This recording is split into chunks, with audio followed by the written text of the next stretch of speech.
என் இனிய அன்பர்களே, திருமந்திரத்தில் இன்றைய மந்திரமாக நாம் பார்க்கப் போவது யாக்கை நிலையாமையில் வரும் 144வது மந்திரம்.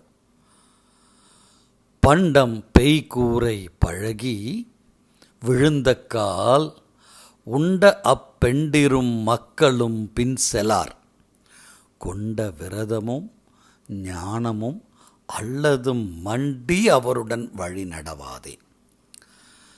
பண்டம் பெய்கூரைன்னு நம்ம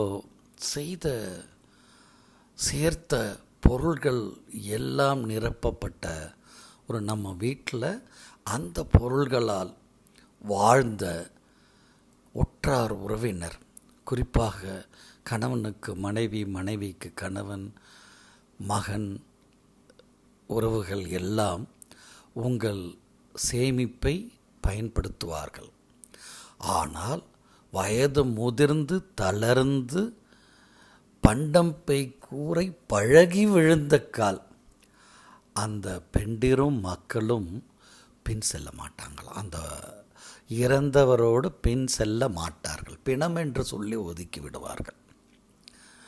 இப்படி இருப்பதால் துணைக்கு வருவது பிணமாக உடல் விழுந்த பிறகு உள்ளே உள்ள ஆன்மாவுக்கு துணையாக, மனசாட்சிக்கு துணையாக வருவது எது என்றால் வாழ்நாளில் செய்த புண்ணியங்களும் பாவங்களும் தான்.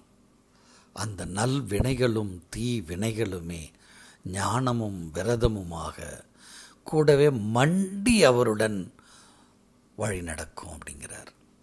அருமையான ஒரு மந்திரம். பண்டம் பெய்கூரை பழகி விழுந்த கால் உண்ட அப்பெண்டிரும் மக்களும் பின் செலார் கொண்ட விரதமும் ஞானமும் அல்லது மண்டி அவருடன் வழி நடவாதே. அதனால் ஒவ்வொரு மனிதனும் வாழும்போதே நல்லவற்றை செய்தால் அவை கூடவே துணைக்கு வரும். அது மட்டுமல்ல, எற்றைக்கும் 7 பிறவிக்கும் அந்த புண்ணியங்களை மக்களும் நினைத்து பார்ப்பார்கள், பேசுவார்கள்.